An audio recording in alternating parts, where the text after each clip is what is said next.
Dave, this is obviously unique for the first time Shohei pitching with the Dodgers. What should the expectations be? I think there should be a lot of excitement, certainly anticipation. I think we're all waiting to see what it looks like. He's ready. He's adamant. He feels good, strong, ready to pitch a major league game. I'm not sure how long he's going to pitch tonight, but I think everyone at Clubhouse, I think the fans, media, we've been waiting for this moment. Skipper, what will determine how long he actually is on the mound this evening? I think, how he looks, to be quite frank, the pitch count, how he feels after the inning. For us as Dodgers, this is uncharted territory for us.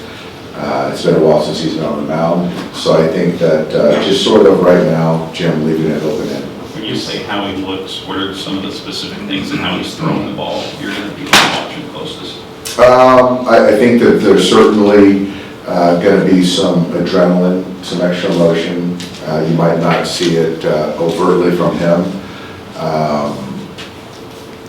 Just a command. I think arm side, how his delivery looks, stress, repeatability, all that stuff is kind of what I'm kind of keeping an eye on. You kind of see at the plate, like in big moments, he kind of like just has a knack for like doing sort of what you would expect a sort of superstar to do. Is that something that you're kind of going to sit back tonight and sort of watch it, see if they sort of come through on the pitching side as well? Yeah, I think so. I think it's really also interesting and exciting because, he certainly seems to rise in big moments, and this is fun in the sense that it's just something he wanted, and it's the Padres, a division rival, where it's not, a team that's not a rival, and to kind of take that one to be your first outing. So this speaks a lot to his compete, certainly. Brandon was saying, kind of like you have, that he was sort of driving this a little bit to try to get back. But what are the ways you guys had seen that? Like, what are some of the things like he did to kind of make the I think it's more of like, well, I don't think there's anything else to do. I'm ready to go. What else do I need to do to get on a major league mound? So I think it's more of like, you start trying to treat him like a normal pitcher and a normal ramp up or a build up. But if it's going to be an inning or two, it's like, well, I've already done that, so can I pitch now? And so you gotta hear the player and trust the player. Dave, given that it's first time back, shorter outing, you're at home, was there any thought to having him not bat lead off? There was, Eric. I thought about that. I ran it by him, and he said, no problem, I'm good with it. And I haven't really dug in the archives when he was two-way with the Angels, and I think there were times that he did hit lead off, so I don't think it really affects him. And again, this is going to be a short stint, but it could change going forward, but right now he feels very comfortable with taking the mound, then coming to the dugout and getting on his stuff to go taking it down. Are you going to have a closer eye on him offensively, especially like the later innings tonight, just to make sure like he's not extra fatigued or anything like that? You know what, I will, we all will, but I don't think it'll show itself tonight. I think if it does, I think there's a lot of adrenaline. I think that it would show itself tomorrow. It would be my guess. But we will keep an eye on it, yeah. Hey, how much conversation have you guys had with him about just what the base running component is going to look like? You know what? Now in this stage of his pitching career. If you look back in the last month, he hasn't run a whole lot. So I think that this is kind of his own thought, and to be quite honest, I haven't really needed to have a conversation with him about that. I think he's smart enough to know that with what was to come, to kind of curtail some of the tax on the body. So he hasn't been as aggressive, obviously, as we've seen. You weren't sure last time that was a coincidence, or not? You're pretty sure? I'm pretty sure that's the case, yeah. Because there's been opportunities with the green light that, last year he would have certainly taken a chance, but, the last month he hasn't, which is fine. Have there been other ways you guys have seen him just kind of moderate what he's doing physically on a day-to-day basis, even just behind the scenes, or how he's going about his day since he started ramping up? The strength guys, performance guys, medical guys, docs, they've all kind of got that in man. I haven't, watched in particular, all that stuff. I've watched him throw, and I've obviously watched him take at bats, but all that stuff, you know, underneath, I haven't seen it, but they're certainly not going to miss anything with him. Are you still going to follow him in bulk tonight? Or? Casparis will pitch tonight in bulk. We'll kind of see how his outing goes, and then, you know, I'll make a decision after that. Dave, you've been a fan of the game. What's your excitement level for tonight? Very excited. I think that there's a lot of people that were here early today.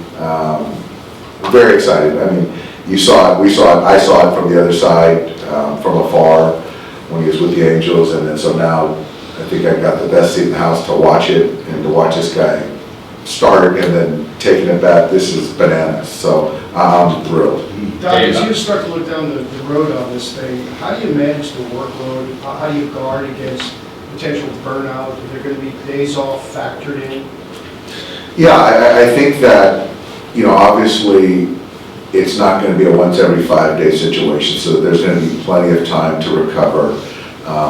We also have the luxury of pitching them as much as we want as far as in a particular outing, because again, it's additive as far as, you know, our roster.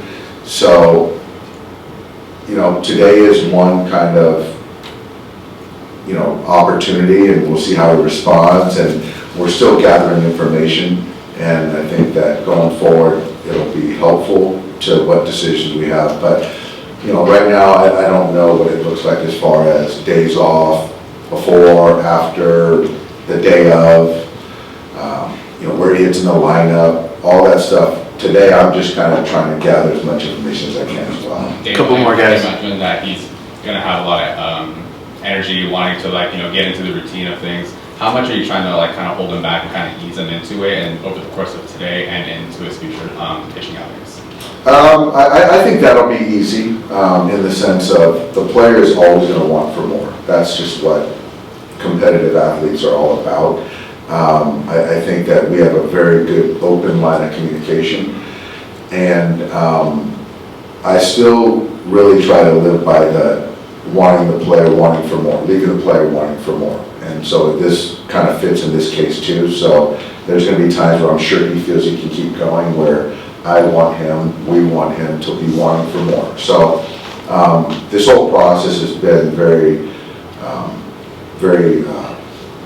you know, slow moving. So I think that we're going to still be cautious going forward, with obviously his value and importance, you know, to the organization, and most importantly his health too. Seems like a lot of his teammates found out yesterday before the game and kind of talked about it, and like the bringing like a little bit of excitement. Can you talk about like what what he brings to the team, like what the excitement is? Why is it that? Yeah, I mean he's the best player on the planet. I think that everyone can kind of admire that.